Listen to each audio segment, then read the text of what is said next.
Hello, Arthur. It's so nice to have you with me today. Awesome. Thanks, Elena. Happy to be here. So we had to stop before we started recording stuff because you were starting to really go into all these different topics, and I'm really excited to touch points and all these different things that we're talking about.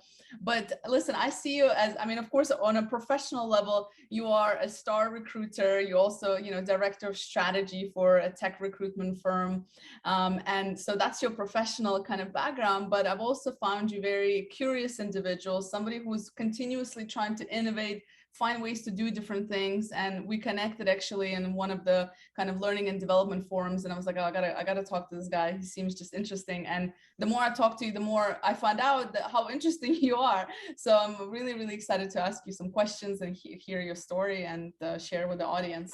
So Awesome. Happy to share. Yeah. So let's just start with the basics. So tell me a little bit about how you first got into recruitment. So tell me a little about what you're doing now. Yeah, so in college, I studied computer information systems. I also, part of my studies were in sociology and anthropology, criminal justice. But like anybody you'll meet that works in staffing, nobody goes to college and studies, contingent staffing, right? I mean, they go, a lot of folks are in journalism or communications. I just so happened to come out of, sociology, anthropology, and information systems. But my first job out of college, I was actually a program consultant. I worked for the Computing Research Association. It's a nonprofit based in DC. Their mission, to really sum it up, they worked with a lot of, professors. They worked with, academia, government, industry. And they looked at all of the different funding and grants that were going out around computing research. And their goal was to really consolidate those and get everybody working on one big project. So I supported, their executive director and the interim director of a smaller part of that organization for about 6 months. And then it kind of phased out over the next 3 months. So that was my first job out of college, and I was an independent contractor, right? So, I didn't really know anything about that space. As that was phasing out, I started to apply to jobs. I was just applying to jobs online. I didn't really have a strong network at that time to call on to help me find something. And really, I was just finding myself at that point. In fact, at the time, it was Jimmy Iannuzzi. He's Entech's current VP and general manager. But at the time, he was our talent acquisition manager, and he saw me apply on, I think it was Career Builder, one of the job boards, and he reached out. We had a really great conversation, and he sold me on the idea that I'd get to learn something new every day on the job. So that was my hook into recruiting, and that was my first job as I started as a technical recruiter, filling Cisco, firewall engineer jobs and Salesforce developers, Pega developers, really just kind of went all in right out of the gate. Yeah, that's super interesting. I'm always curious how people come around to their careers, because it's always like everybody's story is different. And I think that's so important to recognize. I'm curious, something just popped into my head. What have you learned by doing recruitment? What is the biggest thing you think you learned about people, especially job seekers? I'm curious. The biggest thing I've learned about people, especially job seekers, I think a lot of times, and this isn't something that I learned until the last 5 or 6 years. A lot of people don't realize that, and depending on the source, you'll get different numbers, but at least a third of jobs are never posted online anywhere, right? They're filled through word of mouth, networking, et cetera. And I think a lot of people have this false notion, right, that you have to apply to 100 jobs and then you'll get 10 interviews and then you'll get an offer, right? But in reality, before you're looking for that job, you should be networking, right? You should start to show people what it is that where your expertise is, or if you don't have expertise, where your passion is, right? What you're interested in. And then when it comes time to look for a job, your best bet is to call on that network and say, hey, you know me, I'm a strong recruiter. I'm looking for a recruiting job. Do you know anybody that's looking? Can you help vouch for me? But a lot of people don't know that. A lot of people just, they're under the impression that jobs are online, and if you want to apply to a job, you have to go online and apply.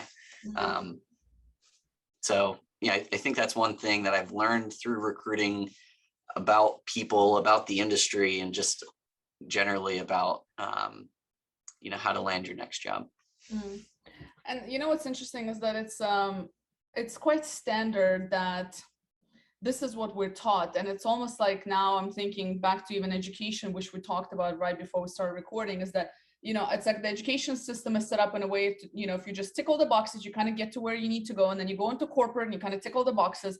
And then if you want to find a job, you got to, you do the basic math, but it's not always like that. And and I want to get into that a little bit, because I think what makes you unique as a professional and just as an individual is that because you were always so curious, and you've kind of almost created each next position, because what you're doing right now is not necessarily your background in terms of your education, for example, right? So it's still within the industry perhaps, but it's different, and even within just your experience, it's quite diverse. And it's rare to see, because I often see people just take this linear approach to career growth. But talk to me about you as a kid, as a student. What was that like? Because I think that's interesting to hear. Yeah. So, like so many people, right? My story is probably about as uniquely me as it could be. I grew up, working class. I wasn't super well off. And that's really my dad's story to tell, right? But I think from the time I was 3 till about the time I was 6, we lived in what most people would see is like poverty, right? And then my dad was, you can kind of follow his career, right? He was breaking into IT in the 90s, before the dot-com boom, right? And he's working his way up through like help desk. So he started working like part-time jobs, and he was fixing computers for people on the weekend and building computers. I remember in just outside of DC in Gaithersburg, Maryland, there's a place. I actually don't know if it's still there. It was called the Computer Place. Pretty obvious what they do. But I remember going with him there on the weekends, and they would essentially take computers that weren't working, and they would take them apart, figure out what was wrong with them, clean them, get them working again. But my life obviously followed his, right? And so as he moved up in IT and we started to do, better, we ended up moving out to the suburbs. And through all of this, I just started to gain this sense of curiosity, not necessarily about what he was doing, just about anything, right? He has the mind of an engineer, right? And my brother and sister have the minds of engineers, right? My brother's a embedded systems developer, and my sister's a microbiologist, working, at the VRC down at the National Institutes of Health, right? So they both have kind of these engineering mindsets, but I just, I guess I took it a different direction, and, I went into business and brought a sense of curiosity. I guess to go a little deeper in my childhood too, by the time I was about 9 or 10, my parents had separated. I through middle school and high school, I had a hard time focusing. I would get my work done in class, and then I would get into a little bit of trouble, right? I wasn't a perfect student. I had, because of that hard time focusing, I never did my homework, and as much as my parents tried, that was just always a pain point. Fortunately, I had, through that wild ride, I've always had my brother and sister, and I've been incredibly fortunate that they've always been there for me. Being the youngest of 3, they showed me kind of that path to college. My brother was valedictorian in high school. And so, the path was kind of paved for him. And then, my sister followed, and that path was kind of there for me. It was already carved out. I knew exactly what I needed to do to get there. And then it was in college, I think, that I really found my curiosity and my interest in researching and problem solving and measuring results and, communicating value, that I really carried with me, into my position as a recruiter, during which time, I was recruiting, yes, but I was also building dashboards for the company. And then, it became natural when an opportunity for a program manager opened up to manage a payrolling and vendor compliance program at Blue Cross Blue Shield. I kind of just moved right into that role, even though it was very different than what I was doing. And then, fast forward a few years, I moved into, a manager level role, doing still managing that program, but I also took on some responsibilities for some small strategic projects for the company, where I was really given just bandwidth to try things. And then, COVID happened, right, in 2020. I think it's funny, we can all just say COVID happened and everybody's like, yeah, COVID, like we know what happened. All you need to know. Right. So COVID happened, and, then it became, okay, how can we actually take our company to the next level? And in fact, it wasn't just COVID that happened for our company. One of the co-founders, Sridhar Kunati, passed away last year. And that was incredibly hard, I think, for all of us, because he was the embodiment of a servant leader.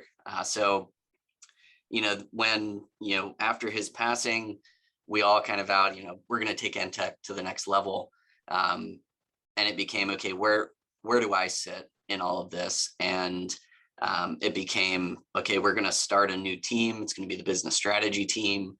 The mission of that team is going to be to enable not just our company, but we want to enable our customers. We want to enable job seekers. We want to enable our vendors and partners, right? Like, we want to build community, and we want to create value for this community. So we're still in the early stages. I'm about 6 months in.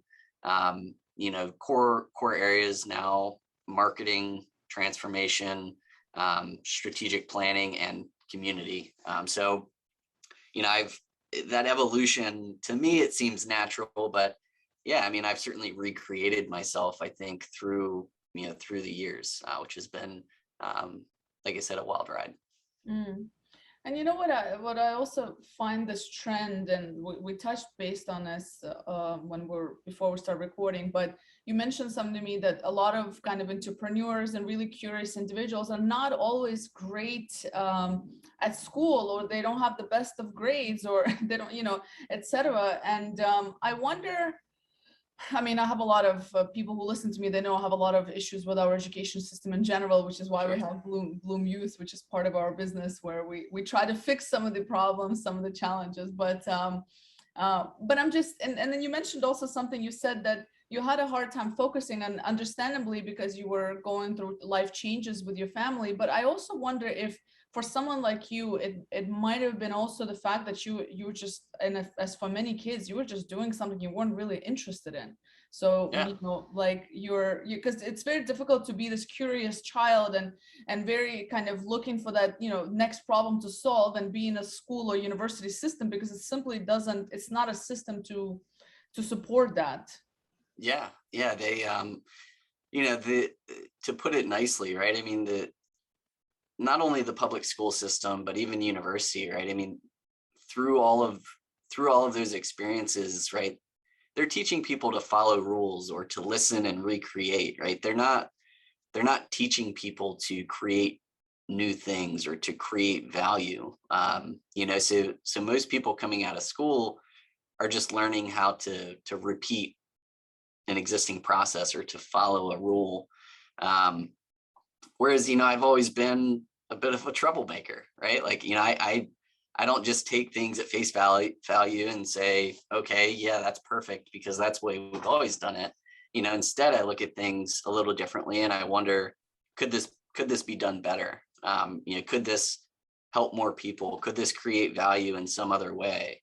Are we thinking about this in the right way? And if the answer is no, I try to do it differently, right? And it's not that I'm just interested in disrupting to disrupt, or that I just want to, I'm not an anarchist, right? Like, I have a sense of creating value, and I think there's a structure to it. And for folks that have known me for a period of time, one thing that I talk about is when I bring a new idea, whether it's to my kids, my wife, or at work, right? It's always, what does the research say? Like, does the research show that there could be a better way to do something?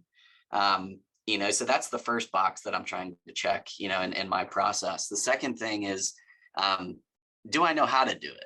Right? Like, is there a plan to actually attain this objective, or to do what somebody else says can be done? Like, how am I going to do it? So, that's the execution piece. And then thirdly, once we implement something or do something, what's the feedback? What are the results, right? What's the data now showing? Was it successful? And I've, I'll be honest, I've failed, right? I've brought up ideas, and we followed through with them, and, we haven't gotten the return that we wanted. I've built an entire brand around a new line of business for the company. And we were about to kind of go live with that and launch that, and COVID happened, right? Like, it wasn't foolproof. So that got shut down. And it's not so much failing, I think, that keeps people that down. It's their inability to get back up. So, I get back up and I say, you know what, as long as I'm getting it right, at least half the time, hopefully I'm creating some value. So. Do you think that having overcome different challenges when you were younger has helped you build resilience? Because I truly believe it's just about experiences that we have that helps us build that resilience. And there's a lot of talk about, the human skills, the curiosity, the resilience, the agility, the kind of being able to come back up, because not everybody can. And I just wonder, I'm curious about this topic, and I'm just wonder, what is it that what makes some people get up after failure and others not? And I wonder if overcoming challenges earlier in life, or facing those, as unpleasant and as uncomfortable and etc. that they can be, and it's unfortunate, right, that sometimes we have to go through those things, but I wonder if it actually, looking back at it, if you kind of use those opportunities like you have to kind of, even if you were a troublemaker, to kind of still grow and get better. I wonder if that helps with resilience later in life in general. Yeah, I think there's a few parts to that, right? I think there's the adaptability component, and then there's the resilience and the grit, right? And just the getting back up, not being afraid of failure. And I think from an adaptability perspective, I think that's something that can be nurtured a little more easily, I guess. Whereas the resilience and the getting back up, that's about, I think there's momentum behind it, right? And that momentum builds. It's like you fall once, or you fail a little bit, right? And you see what happens. Like, was it catastrophic, or was it like, okay, like, I can get back up and I can keep going, right? It's like, for anybody with toddlers, right? It's amazing to see like a 2-year-old or a 3-year-old fall on the pavement, because they don't immediately cry, right? Like they fall down and they look at you, right? They're like, am I okay? It's like they're asking you if they're okay. So I think it starts in childhood. When kids fail, you can reinforce it's okay. Like, don't worry about it. Keep going, keep trying. But I think as you get older, and you start taking bigger risks, I think it's about having a safety net, right? Like, if you fail, is it going to be okay, right? Are there, if you fail financially, right, do you have a financial safety net that's going to make it, be okay? Or do you have a contingency plan, right? Like, can you get funding somewhere else? So, for me, I think, when I look back, the best thing and the privilege, I guess, that you could say that I've had is that, despite kind of banding with my brother and sister and us kind of having each other's backs growing up, my dad's always been there, right? Like, if my dad was the one that was kind of in the back corner saying, yeah, you should go to college, right? He went to college, and if I asked him for something, he would help me out, right? If I failed big, he'd say, don't worry about it. It's going to be okay, right? So we all have, not all of us, excuse me, a lot of us have somebody like that in our life, that's kind of always got our back. I do think, right, and this is, I'm going to give credit to Kathy Hardy. She manages a program called Kelly Discover. They're a part of Kelly Services, which is, one of the largest staffing companies out there. But, in a conversation with Kathy, right, I mean, she makes the point that that's not something that everybody has, right? Like when you're looking at entry-level workers and say, in Baltimore City, right? I live just outside of Baltimore City. Folks that come from disadvantaged backgrounds and that don't have those safety nets and that don't have somebody in their corner like that, they're just trying to sustain, right? I mean, they're just trying to survive, right? They're trying to cover that basic need of survival, and they're not thinking about taking risks, right? They're not thinking about what it means to be resilient because they can't fail, right? Like they don't have that. They just don't have the resources to fail. So, I think there are components, I think, that are learned and some that you just have to have somebody in your corner that's willing to go to bat for you. So that's something I think that I carry with me. And, from an inclusion or an equity standpoint, right? DEI is something we're all talking about right now. That's something that I'm always thinking about. Like, is this a skill that I have because of, it's just innate and it's something that I just took on myself, or is it something that is there because of some privilege that I've experienced? So, long answer. It's a very good point, and yeah, you're very right about that. And I think this is where, it really is all just relative, right? And it's all about perspective, and which is why I've actually started this podcast, is because I was like, well, there's so many different perspectives, and you brought a brilliant one just now, so thank you for that. Because it's true. I think we're so quick to judge, we're so quick to assume, the just stories of people, how different or how alike they are like us, and it's not always the case. And so yeah, I think that whole piece of just having somebody in your corner is so essential. And this day and age, where for better or for worse, the epidemic of loneliness is some of the highest around the world right now. And I wonder if it's and I wonder how much people are missing out because they are afraid, or they don't have the support network or access to information, and these sort of things. I wonder how limiting it is to so many people. And it is. I mean, it is. I know it is, but it's. I wonder what can be done about that. Because you're right. It's not everybody has that person in their corner for different reasons. Yeah. Anyway, now I'm gonna go down the rabbit hole. Let me stop myself. You made me think about this on a deeper level. So yeah, there's a lot of, like I mentioned, Kathy Hardy. I mean, she's doing great work. We've talked a little about the program that I'm building, and there's obviously a lot of really great nonprofits out there, like Big Brother, and whatnot, that that help kind of provide mentors to folks. And I think it's important to just get involved, right? I think as as professionals, right, once we get to a point where we recognize our own success, how can you turn around and lift somebody else up, right? Can you be that person in somebody else's corner? Yeah, I think that's a good reminder for all of us. Absolutely. We get so caught up in our own thing, and I don't know, do you feel that have you noticed that our community and like society become more individualistic, or is it just I don't know, my point of view, but I just feel like we're more individualistic than at least in the 30 plus years that I've been alive. What do you think? Yeah, I mean, I think so to an extent. I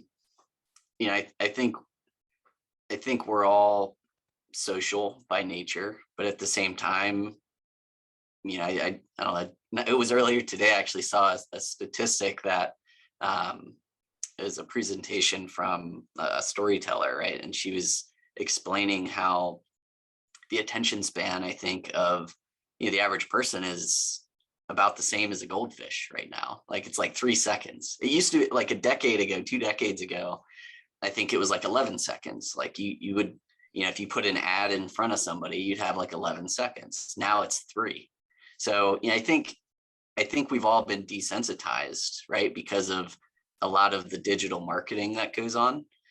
So I think to an extent, I think we crave, a good interaction, but I think those are few and far between. I think there's a lot of content, like I said, that we're just, desensitized towards, which is, it's sad, but I mean, there's that also means there's an incredible opportunity for folks that can connect well on a at a meaningful level.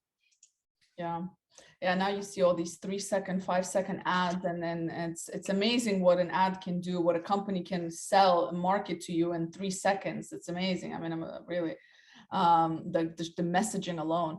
But yeah, I think we're just so distracted, and I think it's natural. And I think we're not distracted. I think there's more things to distract us, and I think this is where we have to take responsibility and say, how can we be more mindful and have proper conversations and really connect? I mean, I don't know how it is in the US. I mean, I haven't observed it as much maybe here, but in the Middle East, in Dubai, of course, it's at first it's a very young society. So it's a very like, I mean, I don't know the percentage, but majority of the Dubai and UAE and just that GCC, the Gulf Cooperation Council countries are like, I mean, under the age of 30, like there's like majorities under the age of 30. So that everybody came, grew up with tech and stuff like that. So when you go to like a coffee shop or a restaurant, literally everybody around the table is just on their phones, and I'm like, well, how does it, what happens? Like, where does it, no wonder we're lonely and we don't talk to each other and we have to pay therapists to listen to us, which I'm all for, but it's like, where's the connection?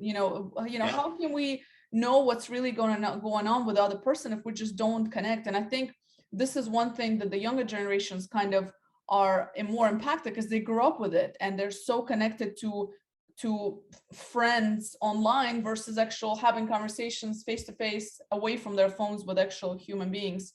So I think we just have to be more mindful because as you mentioned, this is where we don't pay attention to those around us who might need help, who might need that support, and we get so caught up in our own little world that we just zoom in all on us. And I mean, I'm guilty as well. I mean, this is a reminder for me first and foremost, but yeah.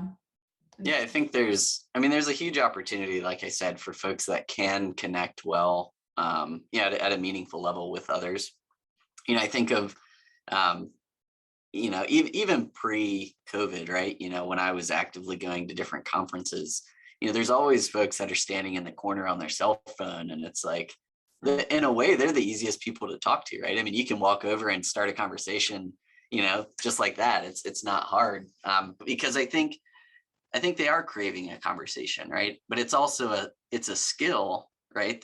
That's learned or observed as to how you can engage with others, right? And there's, I think the pandemic and social media just fosters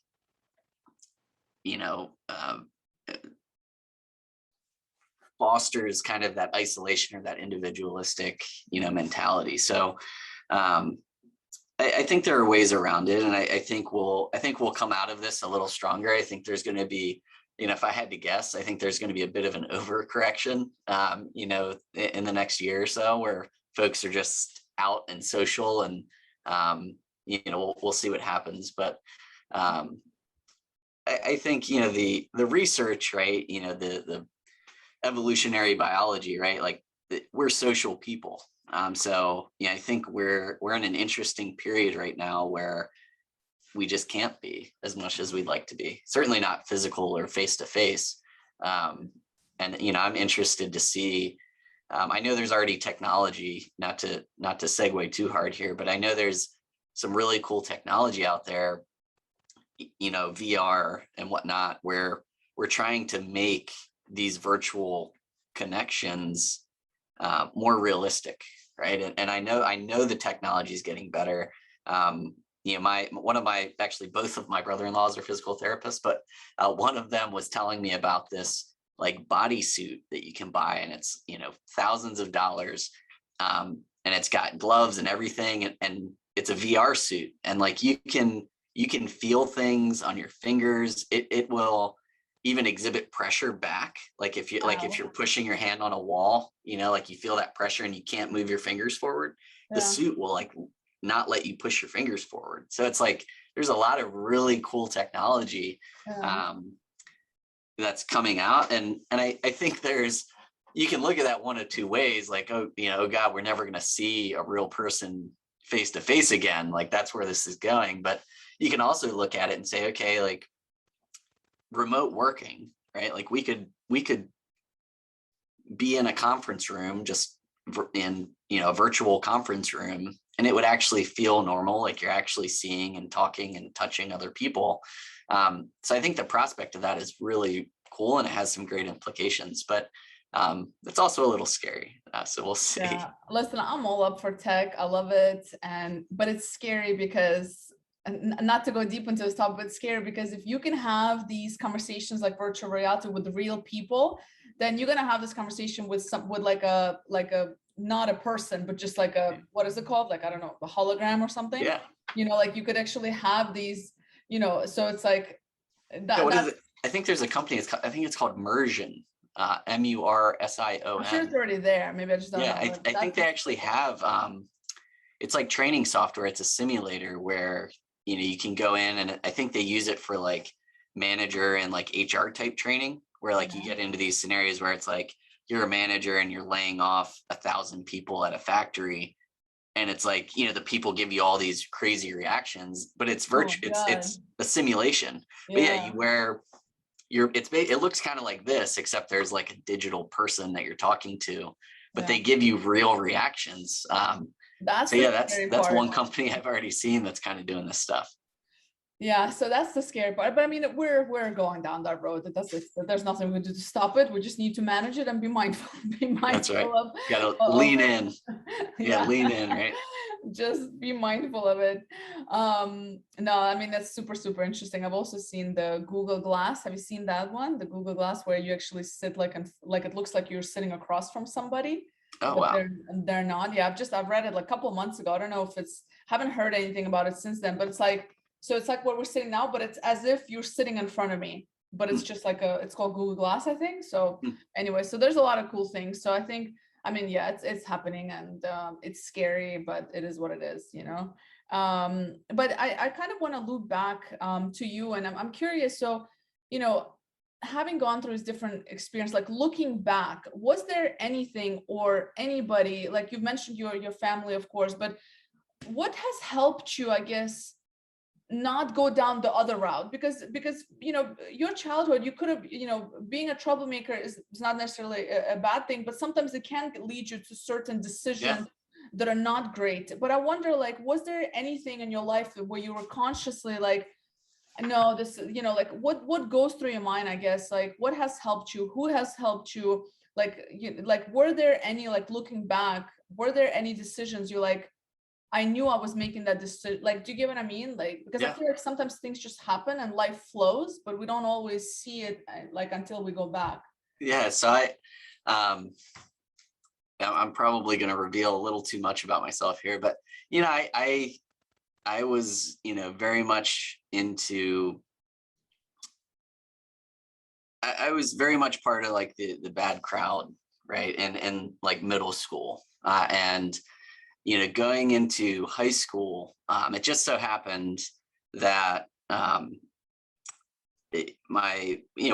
my brother, sister, and I, we played lacrosse in high school. We had an interest in playing lacrosse in high school. And the high school that was in district from, where I lived that I should have gone to didn't have a lacrosse team. So we went, out of district to a different high school.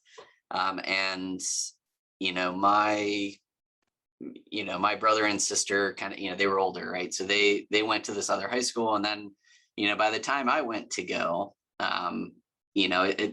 there's no other reason I would have gotten into that high school being out of district, other than my brother and sister were there and they were, great students. So, that was kind of an opportunity to recreate myself, I guess you could say. Mm-hmm. Because I didn't see any of my old friends in that new school. Just again, had a chance to recreate myself, which was, to be fair, that was, to give credit back to my brother and sister again, it was more so, hey, you need to act and look a certain way. Like, we have a reputation in high school, yeah. You need to live up to the standard kind of deal. So, and you have an older brother and an older sister, you just kind of listen, I guess, or I did, for whatever reason. So, I think that was absolutely a turning point. I think had I gone to the high school in district and, I kept hanging out with the same friends, my close friends didn't change, but I had a new environment. My close friends I still saw when I came home. We hung out, we played basketball, whatever.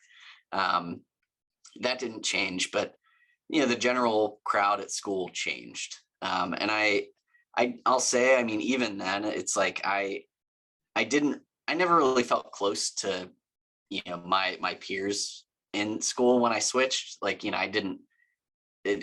weren't beating, we weren't marching to the same drum. I had very different, interests and was still this curious troublemaker. Right. So, I spent, like, my brother was 3 years older, right? So for perspective, I was a freshman in high school. He was a senior. My sister was a sophomore.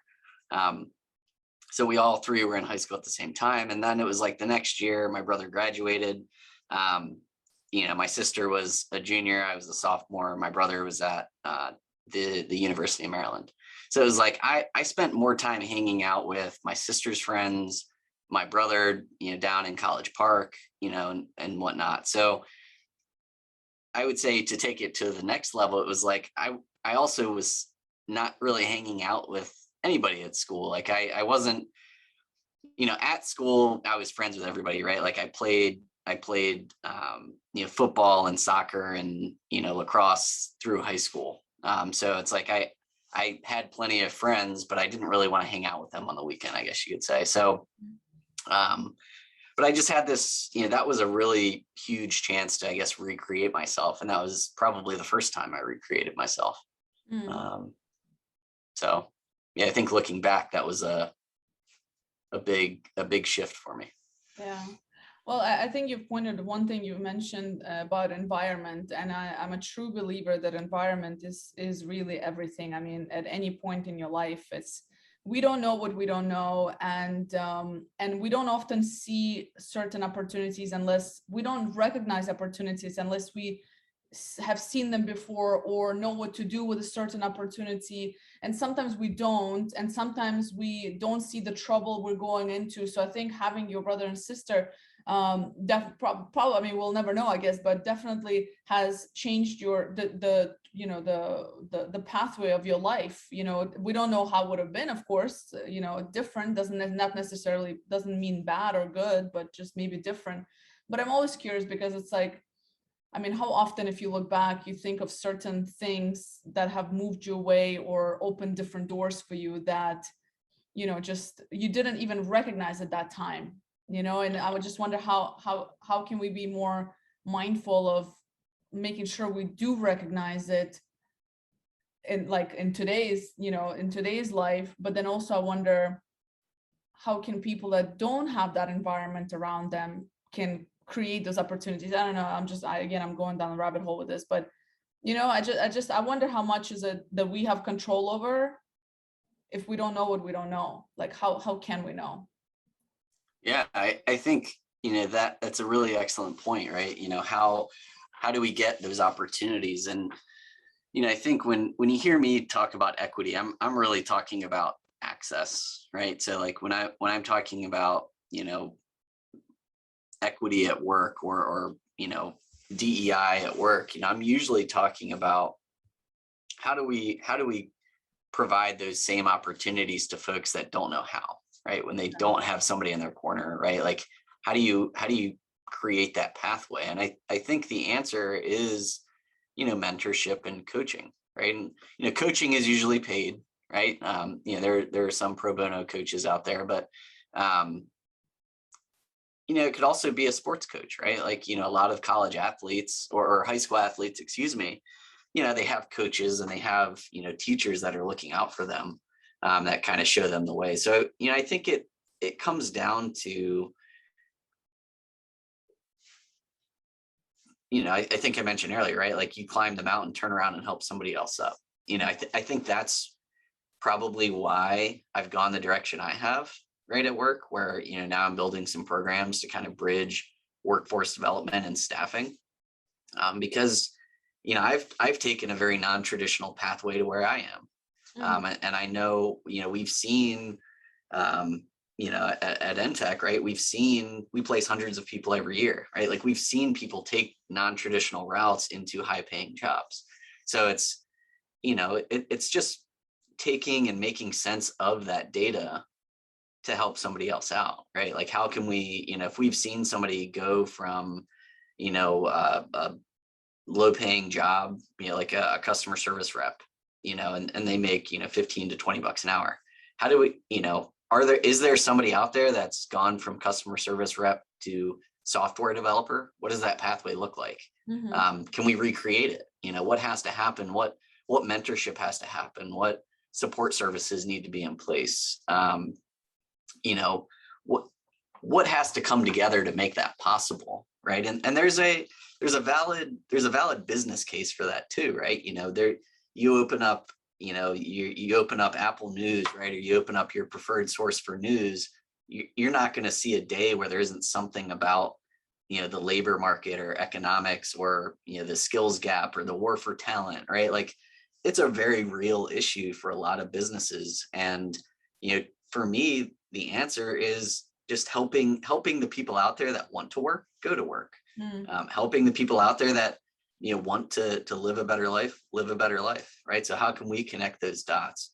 And I think it's at least part of, partly because of my own path, right? It's because I've seen my best friend, like I mentioned earlier, my best friend is a sophomore, when I was a sophomore in college, he was doing his first stint in prison. Like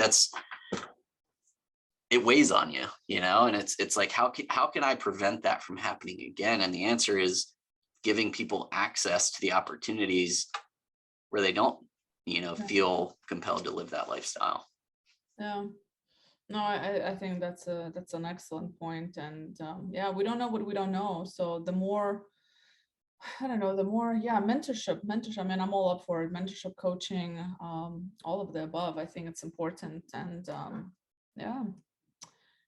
interesting points. Thank you for that.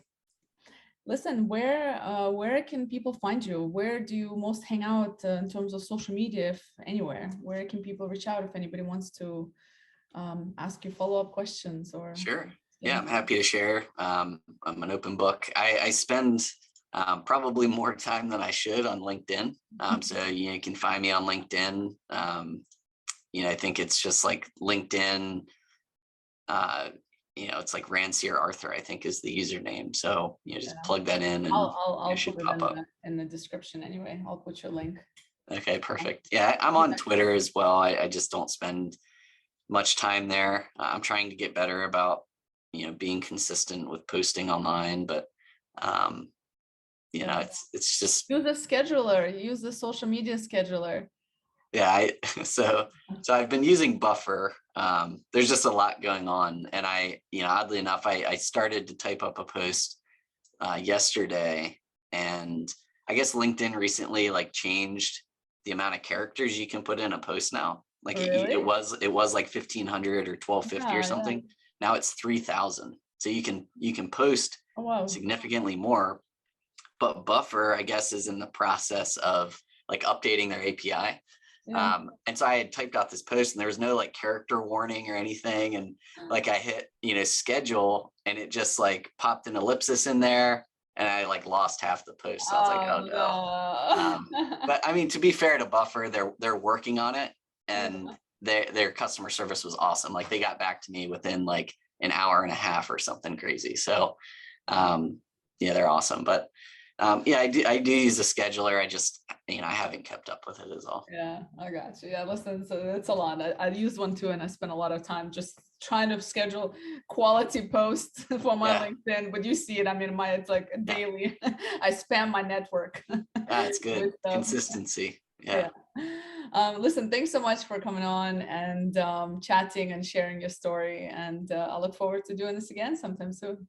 Yeah, absolutely, Elena. It was a pleasure. This was really awesome. It's the first podcast I've done, and you made it seamless, and it was great. It was an awesome conversation. So happy to do it again.